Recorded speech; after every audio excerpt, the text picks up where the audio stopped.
di ako Kristiyano. Alam ko, Kristiyano ka eh. Dati yun, ngayon trip-trip na lang. Pag nandyan yung problema at sumasampalataya ka, the moment you need it, it will be granted to you. Alam yun ng demonyo. Kaya kanya gustong mag-alala para isipin mo, hindi mo kaya. Dahil alam ng demonyo, pag naniwala kang kaya mo, hindi kanya makakaya.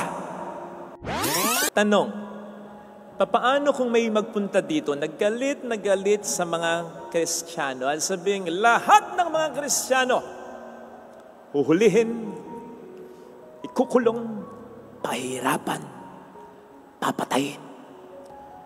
Granted kung totoo, ano sa palagay ninyo ang magiging reaksyon natin?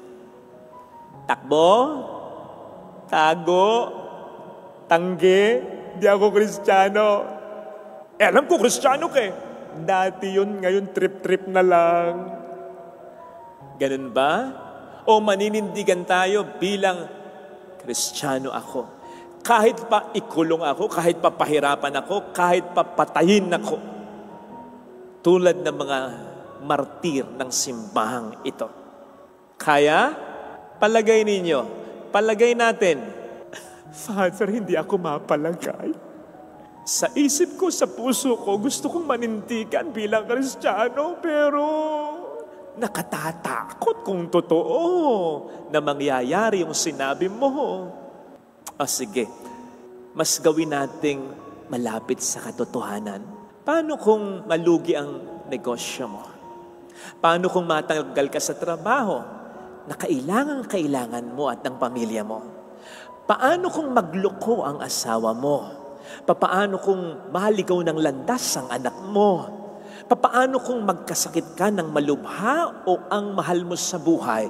Paano kung sa inyong pamilya mayroong mamatay? Sagad pa natin. Paano kung yung kamatayan karumal-dumal? Kakayanin? Lalampasan natin? Kakapit pa rin ba tayo sa pananampalataya natin? Palagay ninyo. Palagay natin. Mother, knock on wood, wag naman sana. Sa puso ko, sa isip ko, gusto kong lampasan kung mangyayari ito nang nakakapit sa pananampalataya ko. Pero ngayon, habang iniisip ko, hindi ko yata kakayanin ito.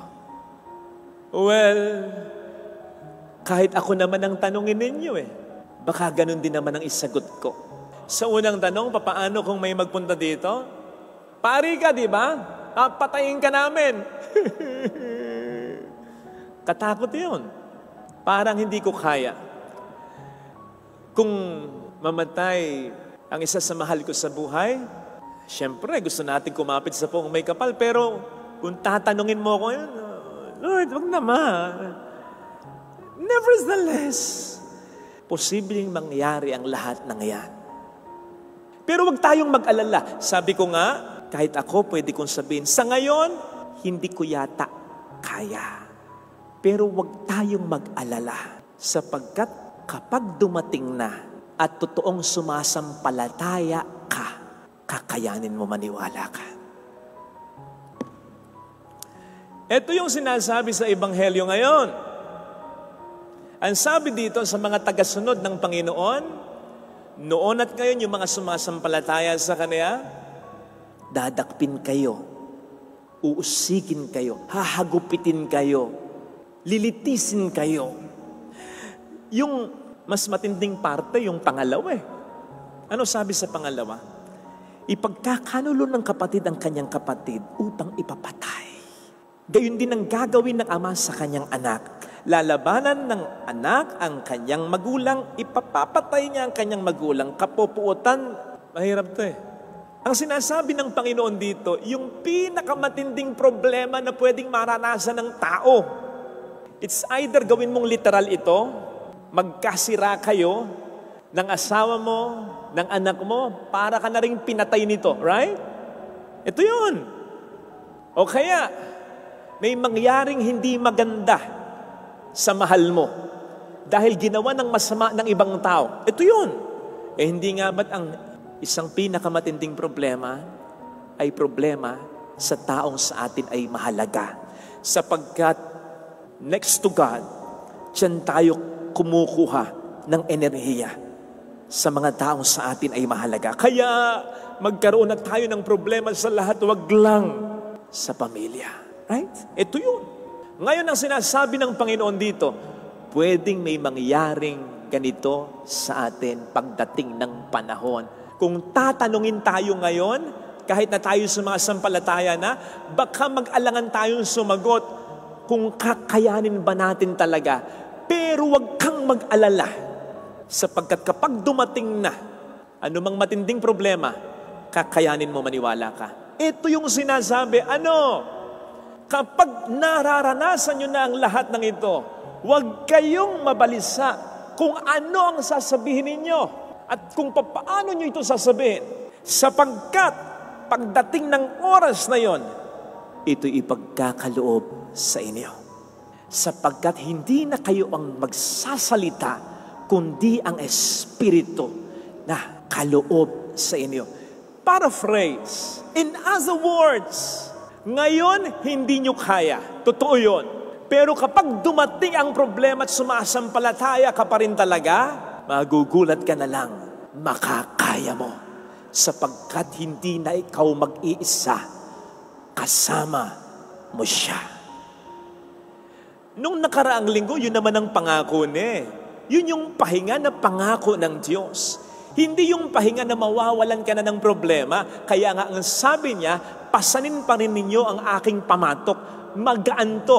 Bakit? Kasama mo na akong magpapasan nito. Yun ang pahinga. Huwag mong isipin at huwag mong idasal, Lord, wala sana akong ma-encounter matinding problema. Kasi habang tayo nabubuhay, hindi tayo makaliligtas sa matinding problema.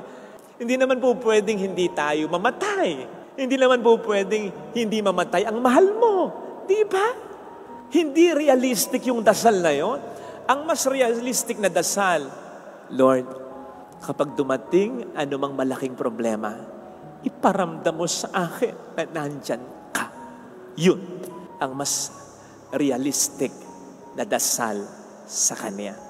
Hindi sinabi ng Panginoon dito sa Kanyang mga alagad, balang araw, darating ang pagkakataon, lilistisin kayo, mahihirapan kayo.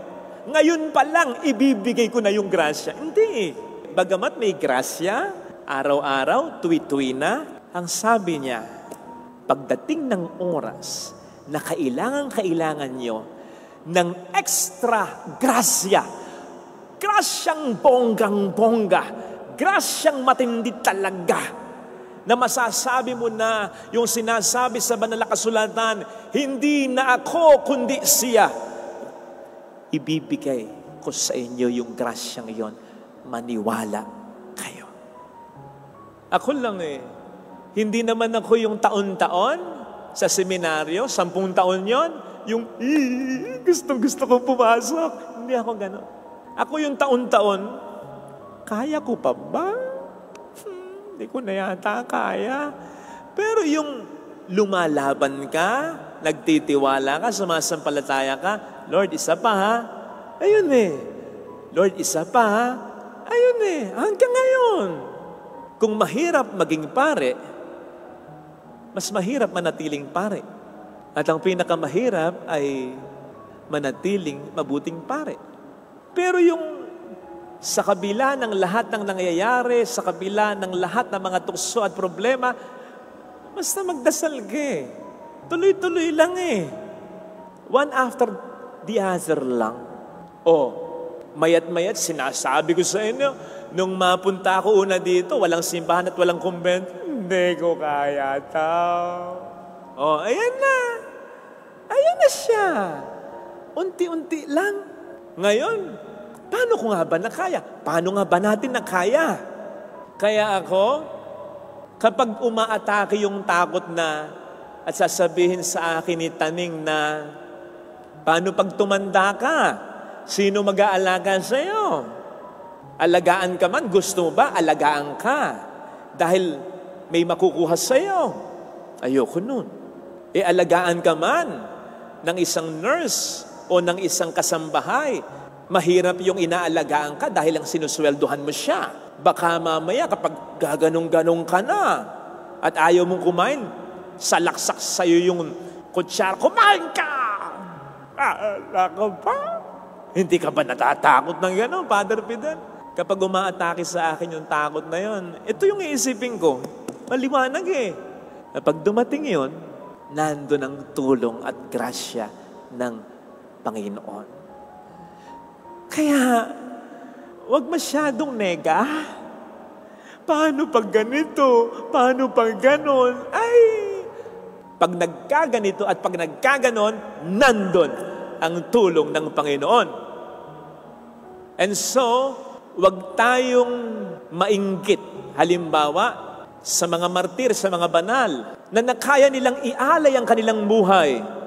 Isipin mo, parang hindi mo kaya? Huwag kang mainggit sa kanila. Huwag ka ring mainggit at huwag mong sabihin, Mare, pare, hanga ako sa'yo. Akalain mong niloko ko na't lahat ng asawa mo, tinanggap mo pa rin. Winalanghya ka ng anak mo. Tinanggap mo kung ako yan. Ako po. Huwag mong sabihin mo yun. Kasi kung talagang ikaw ay nasa Panginoon, pagdating ng araw na yun, kung darating man, hindi ka niya pababayaan. Huwag mong sabihin, hindi ko yata kaya. O talagang hindi mo kaya sa ngayon. Bakit hindi mo kaya sa ngayon? Wala naman yung problema. Pag nandyan yung problema at sumasampalataya ka, the moment you need it, it will be granted to you. It will be given to you. Magugulat ka na lang. O di ba't kayo, marami sa atin ang ganyan, lalong-lalo na yung mga may edad na dito. Nakaranas na kayo ng mga matinding problema sa buhay niyo. O sige nga, ngayon pa-explain ko po sa inyo, paano nyo nalampasan? Hindi ko nga rin po alam, Father. Meron kang malalaman, meron kang marirecall, pero hindi ganap na ganap. Bakit? Kasi hindi lang naman ikaw yung gumanap at gumawa, sinamahan ka niya. May ekstraordinaryong nangyari sa iyo sapagkat sinamahan ka ng ating Panginoong Jesucristo. This will explain why laging sasabihin ng Panginoon, do not be afraid, huwag kang matakot. Bakit? Wala pa yung problema, takot ka na. Sabi ko nasaan? Darating yung matinding grasya. Kapag nandun na yung problema, paano kung hindi naman dumating yung problema? Masyado kang nag-aalala. Dumating man yung problema o nandyan man yung problema, masyado kang nag-aalala. Nandito pa lang. Nandito yung tsansa ng demonyo para talunin ka. Kapag nag-aalala ka, makukondisyon ang utak mo na hindi mo kaya. At yun ang gusto ng Diablo. Kasi alam ng Diablo, kakayanin mo. Basta lumuhod ka sa banal na Santisimo. Basta humawak ka sa mahal na Poong Nazareno. Basta magdasal ka sa mahal na Birhen ng Lazaret. Basta magrosaryo ka kakay. Alam yun ng demonyo. Kaya kanya gustong mag-alala para isipin mo, hindi mo kaya.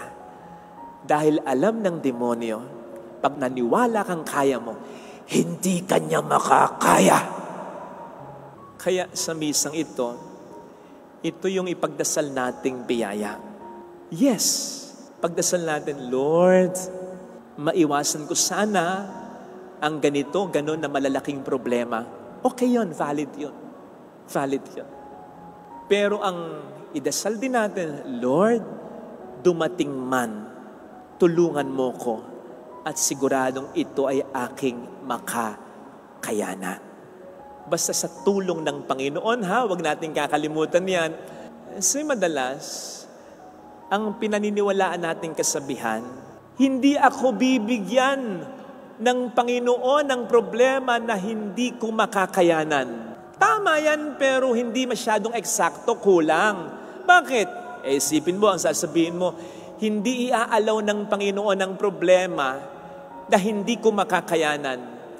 Hanggang saan bang ating kakayanan? May hangganan. Kaya kapag ang kakayanan natin at tayo lang ang ating pinanghawakan, kakabahan at kakabahan tayo. Kasi alam nating tayo ay may hangganan. Ang maganda, ganito ang ating kasabihang pangkapitan. Hindi ako bibigyan at hindi iaalaw ng Diyos na makaranas ako ng problema na hindi niya makakayanan. Doon, mas lalakas ang loob mo. Kasi anumang problema ang dumating sa iyo, alam mo, kalkulado ng Diyos. Sisiw sa Diyos. Parang yung sinabi niya, nung patay na yung bata, hindi patay yan, natutulog lang. Imagine, pagtulog lang kay Kristo, ganon kaliit ang kapangyarihan para kay Kristo ng kamatayan. Anong problema ang hindi natin makakayanan kung tayo ay Kanyang tutulungan? Ito sana mga kapatid, ang biyaya na ating panghawakan. Sabi nga ni St. Paul, if God is with us, who can be against us?